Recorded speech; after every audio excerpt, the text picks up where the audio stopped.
Hello dear students, you are most welcome in your YouTube channel Topper Factory and in this video we will continue our chapter Chemical Bonding। तो बच्चों जैसा कि अब तक हमने सीखा था कि कैसे कोवेलेंट बॉन्ड फॉर्मेशन होता है, उसके लिए हमने VBT यानी वैलेंस बॉन्ड थ्योरी समझी थी और हमने देखा था कैसे सिग्मा, पाई और डेल्टा बॉन्ड्स फॉर्म होते हैं।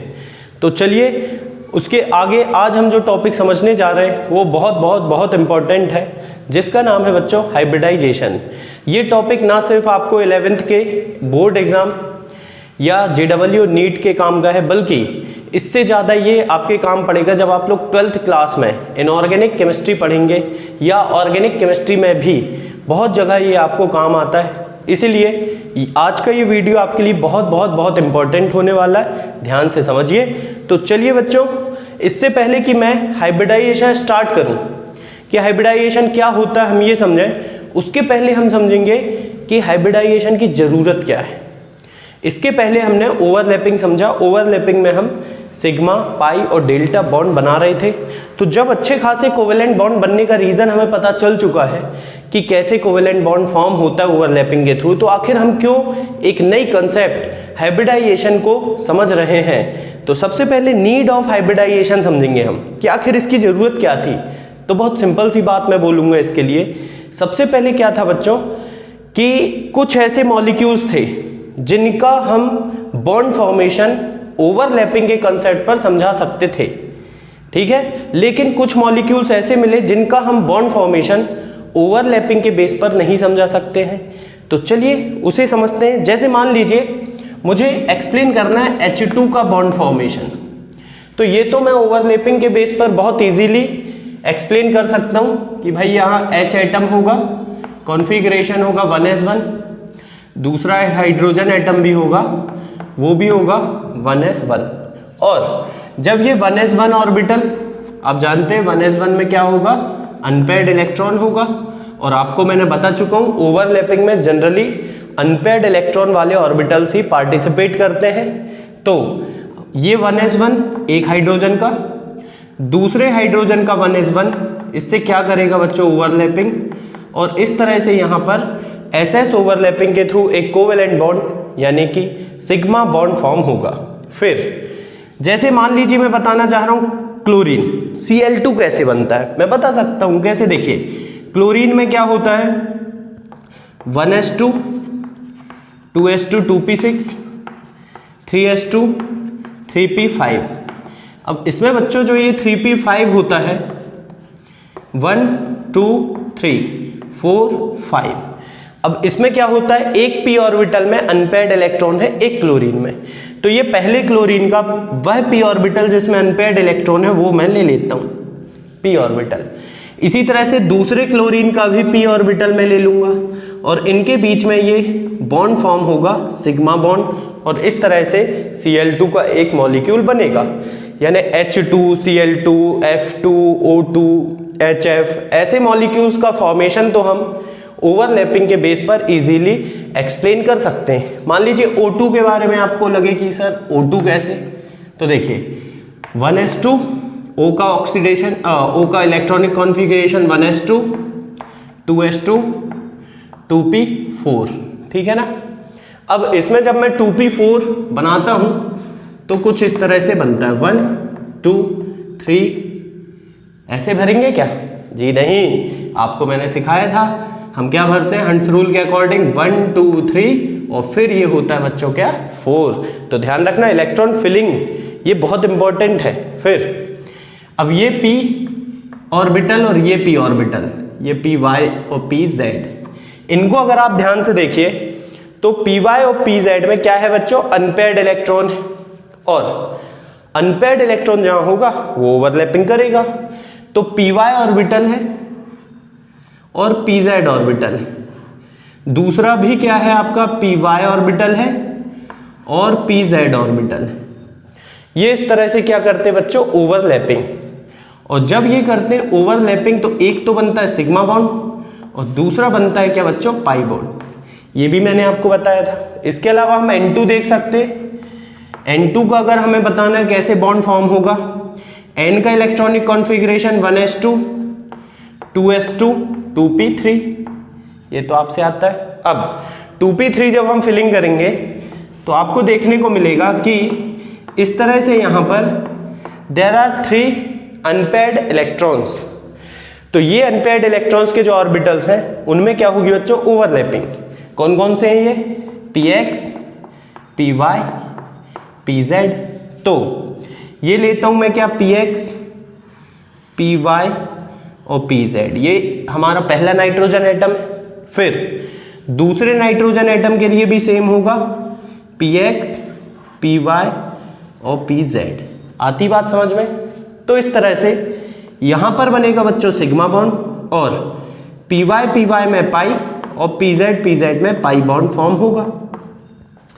तो देखिए ना, ओवरलैपिंग के बेस पर तो हम कितने अच्छे से समझा सकते हैं कि कैसे कोवेलेंट बॉन्ड, सिग्मा बॉन्ड या पाई बॉन्ड फॉर्म हो रहा है। तो आखिर मुझे हाइब्रिडाइजेशन की जरूरत ही क्यों है? जरूरत है क्यों? देखिए, अगर मैं आपसे बोलूं कि चलिए आप मुझे CH4 का bond formation on the basis of overlapping explain करिए, तो हम क्या करेंगे बच्चों, CH4 carbon atomic number 6, configuration 1s2 2s2 2p2, तो ये होगा 2s2 और ये होगा क्या आपका 2p2। आती बात समझ में? लेकिन ये है बच्चों क्या इसकी ग्राउंड स्टेट। अब देखिए 4 हाइड्रोजन एटम है, there are 4 hydrogen atoms available to overlap with carbon orbitals. तो कार्बन के ऑर्बिटल से ओवरलैपिंग करने के लिए 4 हाइड्रोजन एटम प्रेजेंट है, यानी यहाँ अनपेयर्ड ऑर्बिटल कितने चाहिए हमें, 4 अनपेयर्ड ऑर्बिटल चाहिए जो क्या करेंगे ओवरलैपिंग। तो ये थी बच्चों इसकी ग्राउंड स्टेट। अब मैं क्या लूंगा, इसकी एक्साइटेड स्टेट। और एक्साइटेड स्टेट में आप जानते हैं कि एक इलेक्ट्रॉन जंप करके यहां चला जाएगा, तो ये हो जाएगा बच्चों 2s1 एंड 2p3। बोलिए आती बात समझ में? तो इस तरह से ये 2s1 और 2p3 ये क्या करेंगे, ओवरलैपिंग में पार्टिसिपेट करेंगे। s ऑर्बिटल हम जानते हैं कैसा होता है, स्फेरिकल, तो ये हो गया s ऑर्बिटल। फिर 3 क्या है बच्चों यहां पर, p ऑर्बिटल, तो 3 p ऑर्बिटल हम बनाएंगे, px, py और pz। इस तरह से बोलिए आती बात समझ में? ये केवल कौन हो गया, ये हो गया हमारा कार्बन, ठीक है ना। या इसे मैं ऐसे भी बना सकता हूं, यहां भी देख सकते हैं आप, जरूरी नहीं ऐसे ही बनाऊं मैं। ये हो गया s ऑर्बिटल। अब p अगर मैं पूरा ना बना करके इतना भी बना दूं तो आगे वाला अंडरस्टूड हो जाएगा, है ना। दूसरा मैं इस तरह से बना सकता हूं और तीसरा मैं बना सकता हूं कुछ इस तरह से। तो ये हो गई यहां पर कार्बन की कार्बन के s और ये 3p ये है। अब hydrogen, there are 4 hydrogen atoms, the 1s orbital of hydrogen atom will overlap with these orbitals of carbon। तो ये होगा फर्स्ट हाइड्रोजन, फिर ये होगा सेकेंड हाइड्रोजन और ये हो जाएगा क्या हमारा थर्ड हाइड्रोजन। अब फोर्थ हाइड्रोजन तो s से ओवरलैप करेगा, तो इस तरह से, या इसे यहां देखिए थोड़ा बेटर समझ में आएगा। एक्चुअल वो है लेकिन उससे हमें चीजें दिख नहीं पाती, इसलिए हम इससे समझते हैं। p से एक हाइड्रोजन करेगा, दूसरे p से दूसरा हाइड्रोजन ओवरलैप करेगा, तीसरे p से तीसरा, और जो फोर्थ हाइड्रोजन है बच्चों वो तो s ऑर्बिटल से ओवरलैपिंग कर लेगा और इस तरह से आपका CH4 बन जाएगा, ठीक है ना। तो क्या बात है यार, हमने तो ओवरलैपिंग के बेस पर इसे भी एक्सप्लेन कर दिया, तो दिक्कत कहाँ आ रही?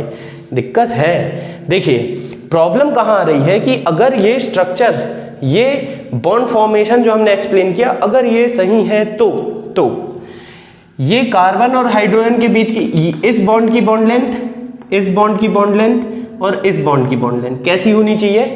सेम। जबकि ये जो बॉन्ड है इसकी बॉन्ड लेंथ होनी चाहिए कैसी? छोटी होनी चाहिए बाकी तीनों से। मतलब कि जिन 3 p ऑर्बिटल से हाइड्रोजन ने ओवरलैपिंग की उन बॉन्ड्स की बॉन्ड लेंथ सेम होनी चाहिए, जबकि जिस हाइड्रोजन ने s ऑर्बिटल से ओवरलैपिंग की उसकी बॉन्ड लेंथ स्मॉलर होनी चाहिए as compare to other bonds, होनी चाहिए, लेकिन होती नहीं है। होता क्या है बच्चों, यहां पर जितने भी C बॉन्ड H हैं वो सब होते हैं आइडेंटिकल, यानी कि उनकी बॉन्ड लेंथ कैसी होती है, सेम। तो इस बात को हम ओवरलैपिंग के बेस पर नहीं समझा सकते कि आखिर कैसे हर एक C बॉन्ड H यहाँ पर सेम है। तो ऐसा नहीं कि CH4 अकेला, ऐसे हमारे पास बहुत सारे कंपाउंड्स हैं, बहुत सारे मॉलिक्यूल्स हैं जिनको हम ओवरलैपिंग के बेस पर एक्सप्लेन कर ही नहीं पाएंगे। उनकी बॉन्ड लेंथ डिफरेंट आएंगी अगर हम ओवरलैपिंग के बेस पर समझाएं तो, जबकि वहां पर बॉन्ड लेंथ ज्यादातर इक्वल होती हैं, कुछ केस में डिफरेंट भी होती हैं। तो मतलब ये तो गलत है, ये हम समझ गए। तो अब मैं ये बोल रहा हूं कि भाई हम ओवरलैपिंग के बेस पर CH4 का एक्चुअल बॉन्ड फॉर्मेशन एक्सप्लेन नहीं कर सकते हैं। तो इसके लिए हमें जरूरत पड़ी एक न्यू कॉन्सेप्ट की, और वो न्यू कॉन्सेप्ट क्या है बच्चों, हाइब्रिडाइजेशन। हाइब्रिडाइजेशन क्या होता है, चलिए अब यहां से हम समझना शुरू करते हैं। तो पहले हम करते हैं बोर्ड को साफ और फिर समझते हैं कि हाइब्रिडाइजेशन क्या है। तो हेडिंग डालूंगा बच्चों मैं यहां पर हाइब्रिडाइजेशन। तो हाइब्रिड, आप लोग बहुत जगह ये टर्म सुनते हो, हाइब्रिड, है ना। आप लोग बायो में बहुत ज़्यादा प्लांट्स का हाइब्रिड फॉर्म, फ्लावर्स होते हैं हाइब्रिड, आप लोगों ने देखा होगा, बहुत सारी चीज़ें हाइब्रिड होती हैं, मतलब मिक्स्ड। तो यहाँ पर भी क्या होगा यार, यहाँ पर भी जो एटॉमिक ऑर्बिटल हैं वो क्या होंगे, मिक्स होंगे, इंटरमिक्सिंग होगी, पेनेट्रेशन होगा उनका। तो ये एटॉमिक ऑर्बिटल क्या करेंगे, आपस में इंटरमिक्सिंग करेंगे और न्यू ऑर्बिटल्स फॉर्म करेंगे। ठीक है ना। देखिए हाइब्रिडाइजेशन में क्या होता है, यहां पर क्या होता था, बस एटॉमिक ऑर्बिटल आके एक दूसरे के कुछ पार्ट मिक्स हो रहे थे, बॉन्ड बन रहा था। यहां क्या होता है, यहां थोड़ा डिफरेंट है कि एटॉमिक ऑर्बिटल की होती है इंटरमिक्सिंग, वो आपस में मिक्स होते और न्यू ऑर्बिटल फॉर्म करते हैं। इसी प्रोसेस को हम क्या कहते हैं बच्चों, हाइब्रिडाइजेशन। और जो न्यू ऑर्बिटल्स फॉर्म होते हैं उन्हें हम कहते हैं क्या, हाइब्रिड ऑर्बिटल्स। क्या कहते हैं बच्चों, हाइब्रिड ऑर्बिटल्स। तो चलिए हम डिफाइन करते हैं हाइब्रिडाइजेशन को। क्या बोलूंगा मैं, द इंटरमिक्सिंग,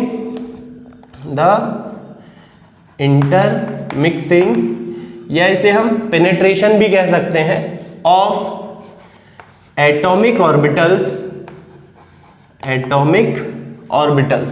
लेकिन कैसे एटॉमिक ऑर्बिटल होने चाहिए, ये बात भी आपको पता होनी चाहिए कि जो एटॉमिक ऑर्बिटल आपस में इंटरमिक्सिंग करेंगे हाइब्रिडाइजेशन के लिए, या तो उनकी एनर्जी सेम होनी चाहिए या थोड़ा बहुत डिफरेंस चल सकता है। अगर बहुत ज्यादा डिफरेंस है हाइब्रिडाइजेशन नहीं होगा। यानी कि मैं क्या बोलूंगा, the intermixing of atomic orbitals having same और स्लाइटली डिफरेंट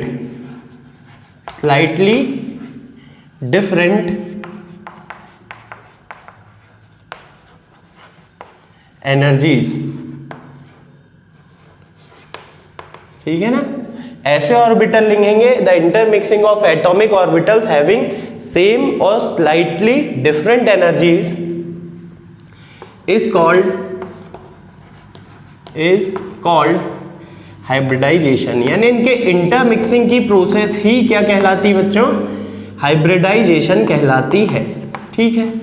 अब जैसा कि मैंने आपको बताया कि अगर ये इंटरमिक्सिंग करेंगे, आपस में मिक्स होंगे, न्यू ऑर्बिटल्स फॉर्म करेंगे। तो अगला पॉइंट मैं यही लिखूंगा, by the intermixing of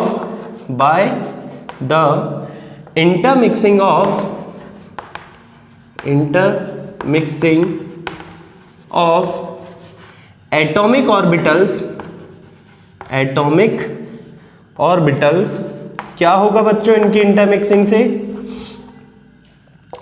new orbitals are formed, नए ऑर्बिटल यहां पर बन जाएंगे। ठीक है ना। अब यहां पर वो जो नए ऑर्बिटल फॉर्म हो रहे हैं इंटरमिक्सिंग से, जो न्यू ऑर्बिटल्स फॉर्म हो रहे हैं, उन्हें हम कहते हैं बच्चों हाइब्रिड ऑर्बिटल्स या हाइब्रिडाइज्ड ऑर्बिटल्स। तो क्या बोलूंगा अगला पॉइंट में, are formed and these new orbitals are called hybrid orbitals, what, hybrid orbitals, ठीक है ना। तो हाइब्रिडाइजेशन क्या है, बेसिक आपको समझ में आया होगा कि जब एटॉमिक ऑर्बिटल्स मिक्स होते हैं ऑलमोस्ट सेम एनर्जी वाले, या तो एकदम सेम हो या थोड़ा बहुत डिफरेंस हो, ऐसे एटॉमिक ऑर्बिटल जब मिक्स होते हैं और न्यू एटॉमिक ऑर्बिटल्स फॉर्म करते हैं, तो इस प्रोसेस को बच्चों हम क्या कहते हैं, हाइब्रिडाइजेशन। जो न्यू ऑर्बिटल्स फॉर्म होते हैं उन्हें हम क्या कहते हैं, हाइब्रिड ऑर्बिटल्स। चलिए फिर इसके बाद अगला पॉइंट देखते हैं हम। देखिए अब दो चीजें तो आप समझ गए कि भैया हाइब्रिडाइजेशन में ऑलमोस्ट सेम एनर्जी वाले ऑर्बिटल ही पार्टिसिपेट करेंगे, लेकिन अब ये ऑर्बिटल कैसे होने चाहिए। जैसे यहां पर अभी तक मैंने आपको बताया, जब भी ओवरलैपिंग होती है तो कौन से ऑर्बिटल पार्टिसिपेट करते हैं, जिनमें अनपेयर्ड इलेक्ट्रॉन होते हैं। क्या ऐसा भी इसमें भी जरूरी है हाइब्रिडाइजेशन में कि अनपेयर्ड इलेक्ट्रॉन वाले ऑर्बिटल ही पार्टिसिपेट करेंगे? जरूरी नहीं है, कोई भी ऑर्बिटल पार्टिसिपेट करता है, चाहे वो फुलफिल्ड हो, हाफ फिल्ड हो या वैकेंट हो।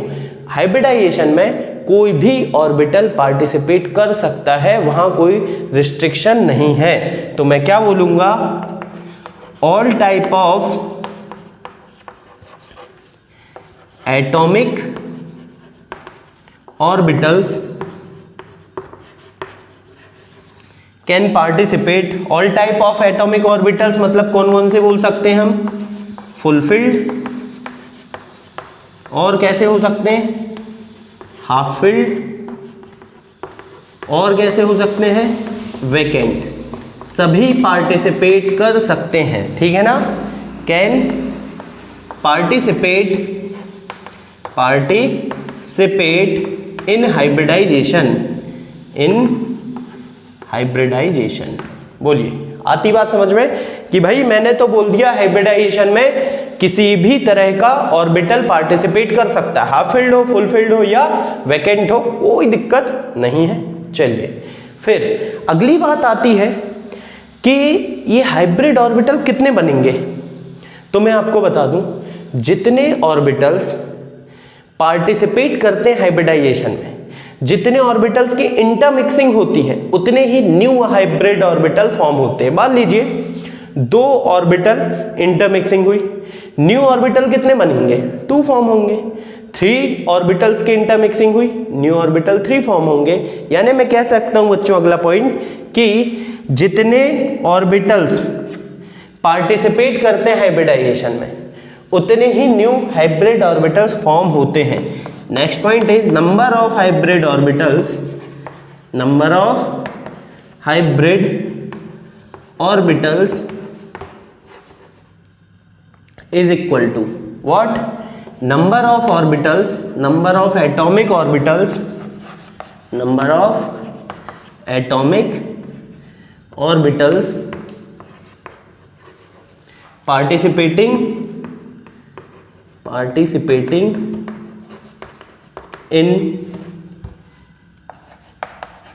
what, hybridization, या इंटरमिक्सिंग भी लिख सकते हैं। यानी जितने ऑर्बिटल, जितने एटॉमिक ऑर्बिटल हाइब्रिडाइजेशन में पार्टिसिपेट करते हैं, उतने ही न्यू हाइब्रिड ऑर्बिटल फॉर्म होते हैं। बहुत सिंपल सी बातें हैं भाई, बड़ा आराम आराम समझना है हमको, ऐसा कोई बहुत डिफिकल्ट कुछ है नहीं है इसमें, है ना। चलिए फिर कुछ और पॉइंट देखते हैं हम।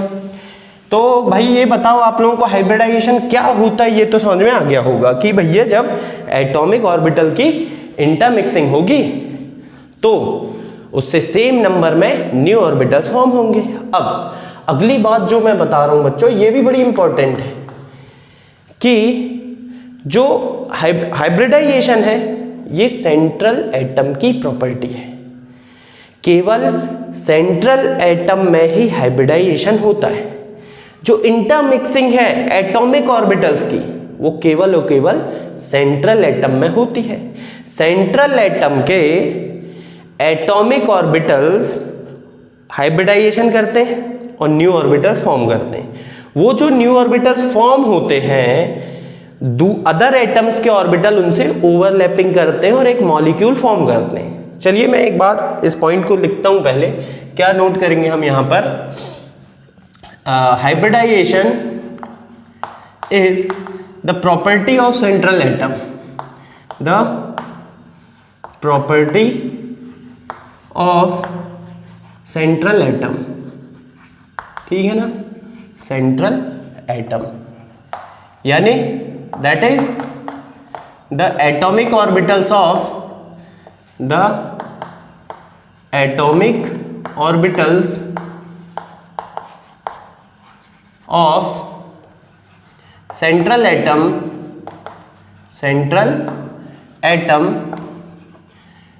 will participate in hybridization,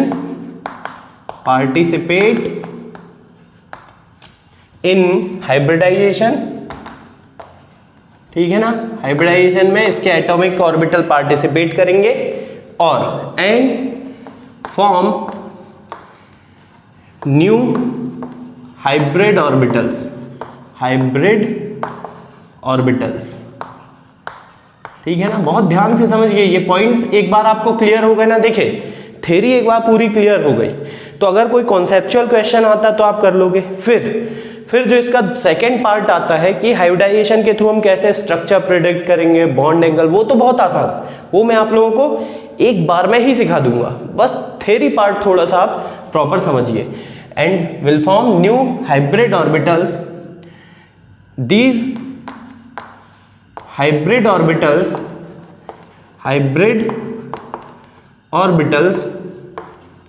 will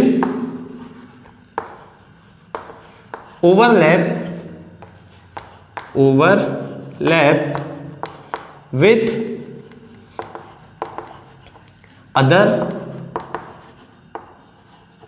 atomic orbitals, या हम बोल सकते हैं with atomic orbitals of other atoms, ठीक है ना। ये साइड में जो एटम है ना उनकी बात कर रहा हूं। अदर मतलब जैसे देखिए CH4 में सेंट्रल एटम था कार्बन, उसके एटॉमिक ऑर्बिटल में होगा हाइब्रिडाइजेशन, वो न्यू ऑर्बिटल फॉर्म करेंगे, और हाइड्रोजन के जो एटॉमिक ऑर्बिटल हैं वो जाकर के हाइब्रिड ऑर्बिटल से ओवरलैपिंग करेंगे। These hybrid orbitals will overlap with atomic orbitals of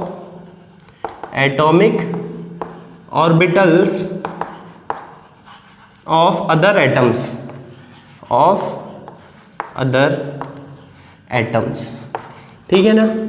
अब इसमें एक और बहुत अच्छी बात है कि भाई जैसे CH4 हुआ तो वहां पर 4 हाइड्रोजन एटम है जिनको जाकर के ओवरलैपिंग करना है हाइब्रिड ऑर्बिटल से, और कार्बन को हाइब्रिड ऑर्बिटल फॉर्म करने। तो बताइए कार्बन को कम से कम कितने हाइब्रिड ऑर्बिटल फॉर्म करने होंगे? CH4 में, ध्यान से सुनिए, CH4 में जो कार्बन है आपका वो मिनिमम कितने हाइब्रिड ऑर्बिटल्स फॉर्म करेगा तब ये मॉलिक्यूल बनेगा? तो देखिए 4 एटम्स हैं हाइड्रोजन के, वो आकर के बॉन्ड बनाएंगे तो कम से कम 4 बॉन्ड तो बनने ही है, यानी मिनिमम कितना, 4 हाइब्रिड ऑर्बिटल तो फॉर्म करना ही होगा, ठीक है ना। तो 4 हाइब्रिड ऑर्बिटल फॉर्म करना है मतलब क्या कह सकते हैं कि वहां पर उसे 4 हाइब्रिड ऑर्बिटल अरेंज करके रखना होगा, ठीक है। तो the central atom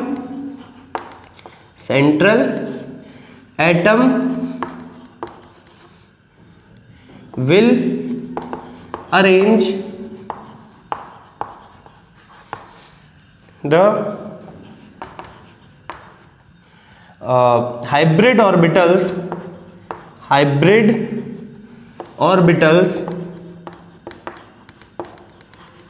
in requisite numbers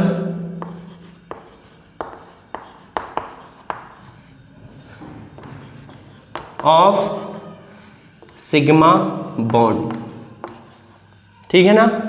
यानी जितने सिग्मा बॉन्ड बनने हैं उतने हाइब्रिड ऑर्बिटल ये अरेंज करके रखेगा। ये इसका काम है कि भाई आप अरेंज करिए, दूसरे एटम आएंगे उससे ओवरलैप करेंगे। फिर अगली बात पे आते हैं कि आखिर ये जो हाइब्रिडाइजेशन से न्यू ऑर्बिटल फॉर्म होते हैं उनकी बात कैसी, उनके बारे में क्या बोलेंगे कि S वाला स्फेरिकल रहेगा, P वाला डम्बेल या D वाला डबल डम्बेल, कुछ ऐसा रहेगा क्या? बिल्कुल नहीं। यहां पर क्या होता है बच्चों, हाइब्रिडाइजेशन से जो न्यू ऑर्बिटल्स फॉर्म होते हैं वो होते हैं आइडेंटिकल, यानी उनका शेप, साइज, एनर्जी सब कुछ सेम रहता है। तो अगला पॉइंट क्या बोलूंगा मैं, the hybrid orbitals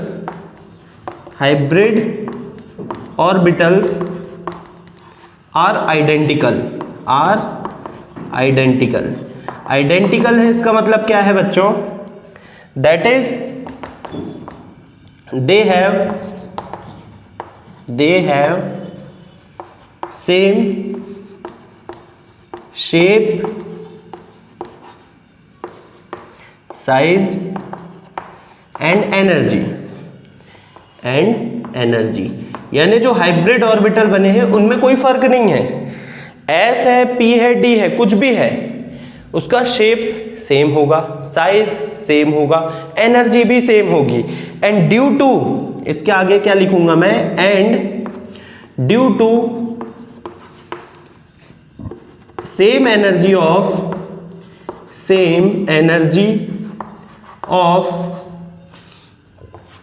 hybrid orbitals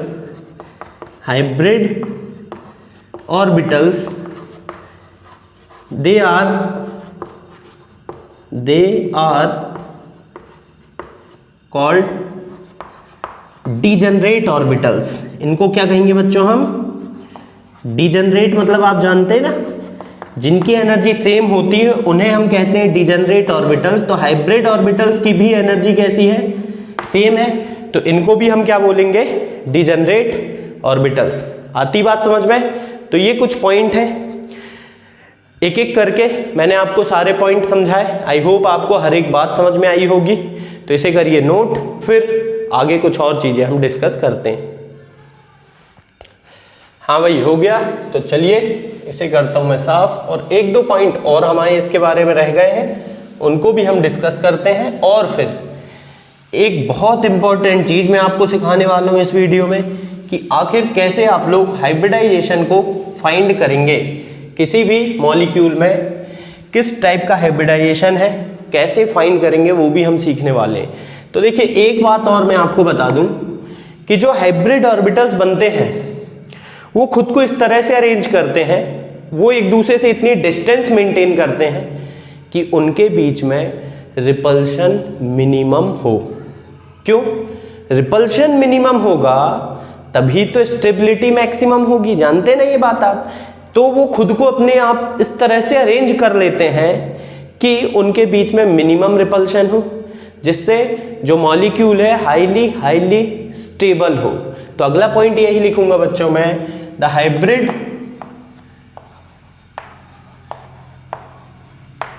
orbitals are arranged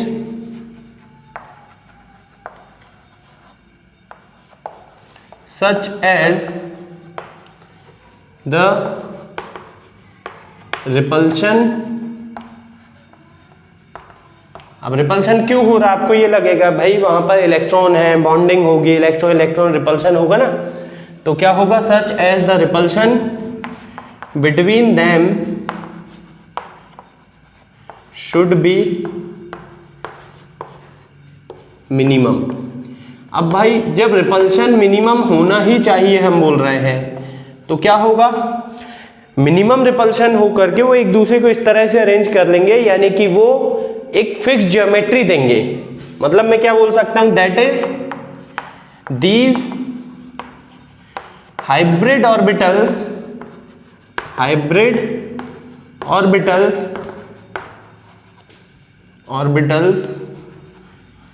give a proper geometry, या फिक्स ज्योमेट्री भी बोल सकते हैं, डेफिनेट ज्योमेट्री भी बोल सकते हैं, प्रॉपर ज्योमेट्री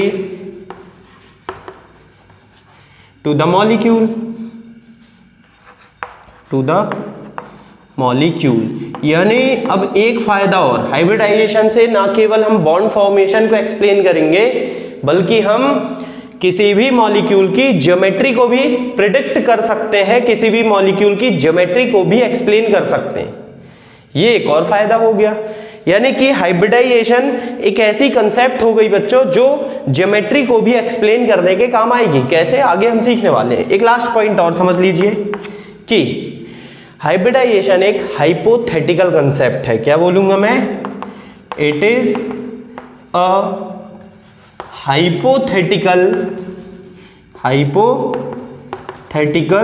कंसेप्ट, यानी कि ऐसा सब, ये सब कहानी पूरी सोची गई है। एक्चुअल में ऐसा होता है नहीं होता किसी को नहीं पता, लेकिन क्योंकि ऐसा सोचा गया और जो रिजल्ट्स मिले वो इसके अकॉर्डिंग मिले, इसलिए हम सही मानकर ही चलते हैं। ये एक हाइपोथेटिकल कंसेप्ट है, ये भी आप ध्यान रखेंगे। तो चलिए ये चीजें नोट करिए। फिर अब हम देखते हैं इस टॉपिक का सबसे इंपॉर्टेंट पार्ट, जो एग्जाम्स के पॉइंट ऑफ व्यू से आपको बहुत बहुत बहुत काम पड़ने वाला है। वो है क्या बच्चों? हाइब्रिडाइजेशन प्रिडिक्ट करना, यानी कि कैसे हम बताएं किस मॉलिक्यूल में किस टाइप का हाइड्रोजन हाइब्रिडाइजेशन होगा। यानी कि अगर CH4 है तो कौन सा हाइब्रिडाइजेशन होगा, अगर CO2 है तो हाइब्रिडाइजेशन क्या होगा, ये सब अब हम समझने वाले हैं। तो देखिए बच्चों, हाइब्रिडाइजेशन को निकालने के लिए, फाइंड करने के लिए मैं आप लोगों को एक ब्रह्मास्त्र देने वाला हूं। ब्रह्मास्त्र क्या है समझिए। हाइब्रिडाइजेशन फाइंड करने के लिए हमेशा हम निकालेंगे H, और ये H हम कैसे निकालेंगे? बहुत सिंपल रहेगा।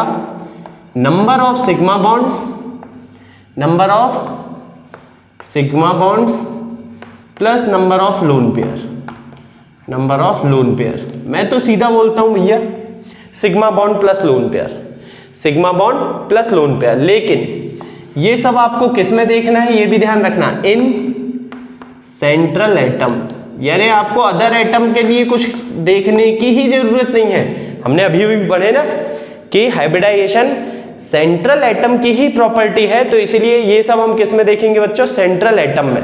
तो number of sigma bond plus lone pair, sigma bond plus lone pair. यानी अगर आपको किसी भी कंपाउंड का हाइब्रिडाइजेशन बताना है तो पहले आपको उसका लेविस डॉट स्ट्रक्चर अच्छे से आना चाहिए। देखते एग्जांपल से आपको समझ में आएगी पूरी कहानी। अगर if this H is equals to 2 then the hybridization will be sp। अगर H की वैल्यू होगी बच्चों 2 तो हाइब्रिडाइजेशन कैसा होगा? sp। ठीक है। दूसरा, अगर H होगा 3 तो हाइब्रिडाइजेशन होगा sp2, और H हो गया 4 तो हाइब्रिडाइजेशन हो गया sp3। H अगर आएगा 5 तो sp4 नहीं होगा, बल्कि ये हो जाएगा बच्चों sp3d। क्यों? ऐसा क्यों सर? क्योंकि S में मैक्सिमम 1 ऑर्बिटल होता है, तो हर जगह देखो S 1 ही लेते हैं मैक्सिमम। P में मैक्सिमम 3 ऑर्बिटल्स होते हैं, तो 1 2 3 तक तो जा सकते, 4 में नहीं जा सकते। फिर H अगर हो गया 6 तो हाइब्रिडाइजेशन होगा sp3d2, और अगर H हो गया 7 तो बच्चों हाइब्रिडाइजेशन होने वाला है sp3d3। तो इस तरीके से H की वैल्यू फाइंड करके हम किसी भी कंपाउंड का हाइब्रिडाइजेशन इजीली प्रिडिक्ट कर सकते हैं। चलिए तो देखते हैं एग्जांपल के साथ इसे हम। फर्स्ट एग्जांपल यही लेते हैं CH4। तो देखिए पहले आप बनाएंगे इसका लेविस डॉट स्ट्रक्चर। अब ये काम तो आप लोगों से बहुत अच्छे से बनता होगा, मुझे पूरा भरोसा है। आप लोगों ने प्रैक्टिस भी बहुत कर ली होगी। CH4 ये है। कार्बन में आउटर मोस्ट ऑर्बिट में बच्चों होते इलेक्ट्रॉन्स 4, और 4 हाइड्रोजन से ये क्या करता है? शेयरिंग करके कोवेलेंट बॉन्ड फॉर्म करता है। अब इसका H निकालना। तो देखिए आप कि जो सेंट्रल एटम है कितने सिग्मा बॉन्ड्स फॉर्म कर रहा है। तो ये हमारा central atom carbon, sigma bond 1 2 3 4। अब सिग्मा कैसे पहचानेंगे सर?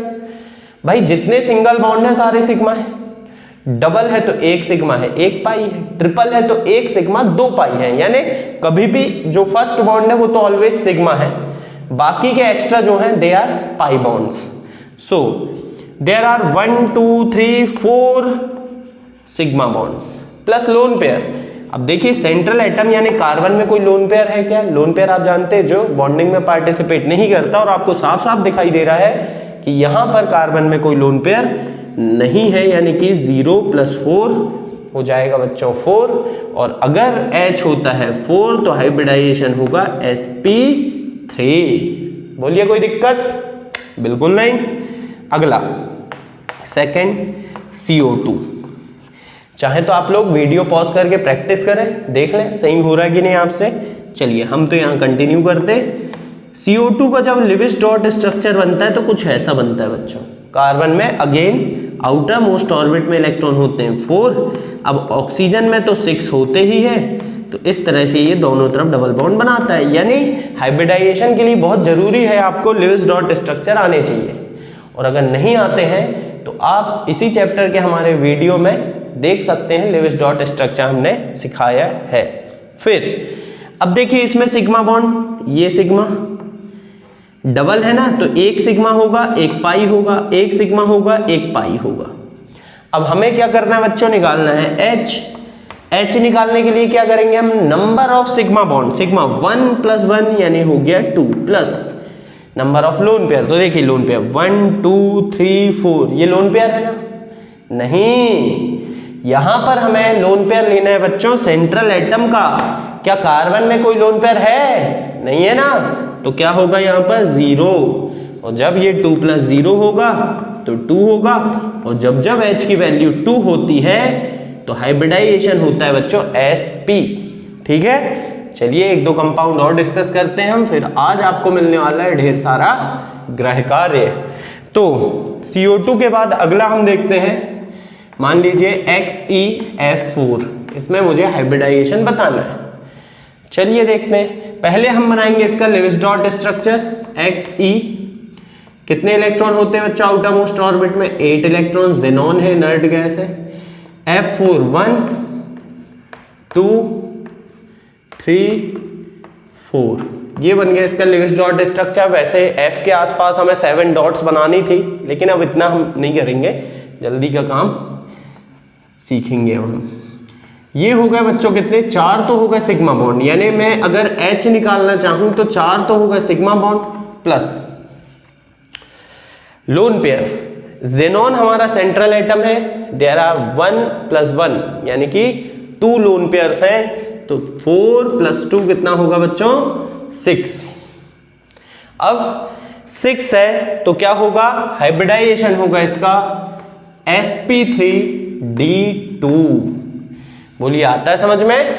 तो इस तरीके से आप अब किसी का भी हाइब्रिडाइजेशन प्रेडिक्ट कर सकते हैं। चलिए करिए, अगला है आपके पास, मान लीजिए XeF6 है, तो इसका हाइब्रिडाइजेशन मुझे बताना है। अगेन मैं क्या करूंगा, इसका पहले क्या बनाऊंगा बच्चों, लिविस डॉट स्ट्रक्चर, जिसमें जेनॉन के आसपास बनाऊंगा मैं 8 डॉट्स। फिर 6 फ्लोरीन, तो इससे करेंगे बच्चों ओवरलैपिंग, यानी कि शेयरिंग करके कोवेलेंट बॉन्ड फॉर्म करेंगे इस तरह से। अब देखिए यहां पर क्या होगा, H निकालना है मुझे, 1 2 3 4 5 6 sigma bond plus lone pair. तो देख सकते हैं आप यहां पर एक ये लोन पेयर है, तो 6 + 1 होगा बच्चों 7, और इससे हाइब्रिडाइजेशन आ जाएगा sp3d3। अब आपको लगेगा सर sp3d4 क्यों नहीं, भाई इसके ऊपर हाइब्रिडाइजेशन नहीं होता, उसका रीजन क्या है मैं आपको आगे बताऊंगा, जब हम हाइब्रिडाइजेशन को और अभी डिटेल में जब इनके स्ट्रक्चर वगैरह ड्रॉ करेंगे वहां पर मैं जरूर आपको बताऊंगा। चलिए नेक्स्ट है, फिर मान लीजिए पूछा गया NH4+, तो सर अब ये प्लस लगा है, इसका क्या करना है। अरे भाई कुछ नहीं करना है, जो हमारा रूल है हम वो लगाएंगे और काम करेंगे। NH4+ में नाइट्रोजन पहले तो बनाता है 3 बॉन्ड हाइड्रोजन से, और एक बनाता है बच्चों क्या, कोऑर्डिनेट बॉन्ड H+ से, ऐसा हम बना लेते हैं।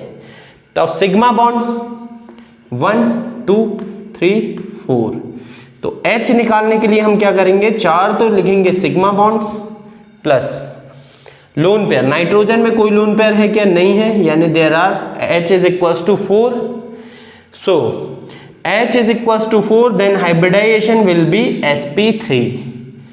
आया समझ में। तो ये कुछ मॉलिक्यूल्स मैंने लिख करके आपको हाइब्रिडाइजेशन कैसे निकालना है समझा दिया। अब कुछ मैं यहां पर आपको दे रहा हूं, चाहे तो आप क्वेश्चन लिख लें। Predict the hybridization in following compounds. First लिखें आप water, second NH3, third CH3+, fourth आप लिखें CH3-, फिफ्थ लिखिए क्या लिख सकते हैं, हाँ SF6 6th, SO2 7th, SO3 और 8th है आपका, 8th है आपके पास XeF2। ठीक है, तो ये कुछ कंपाउंड्स मैंने आपको दिए, और इसके अलावा आप अपनी बुक में भी जो कंपाउंड्स गिवन है उनके भी हाइब्रिडाइजेशन फाइंड करके देखिए। इसकी बहुत प्रैक्टिस कर लीजिए, बहुत आसान है, sigma bond plus lone pair in central atom. ठीक है ना, तो इस तरीके से बच्चों हाइब्रिडाइजेशन क्या होता है, कैसे हम हाइब्रिडाइजेशन फाइंड करते हैं, दो चीजें इस वीडियो में कवर की है। लेकिन अभी हाइब्रिडाइजेशन एंड नहीं हुआ है, अभी तो हमने हाइब्रिडाइजेशन समझा है। अब किस हाइब्रिडाइजेशन में ज्योमेट्री कैसी होगी, बॉन्ड एंगल कैसा होगा, ये समझना चाहते हैं तो आप लोग कंटिन्यू बने रहिए नेक्स्ट वीडियो में, ताकि आप लोग हाइब्रिडाइजेशन को एकदम पूरे डिटेल में प्रॉपर तरीके से समझ सकें। फिर एक बार अगर आपने सारी चीजें अच्छे से समझ ली, कोई भी क्वेश्चन आ जाए मैं गारंटी देता हूं आपसे बन ही जाएगा। तो चलिए बच्चों, मिलेंगे हम लोग नेक्स्ट वीडियो में, तब तक के लिए goodbye and take care.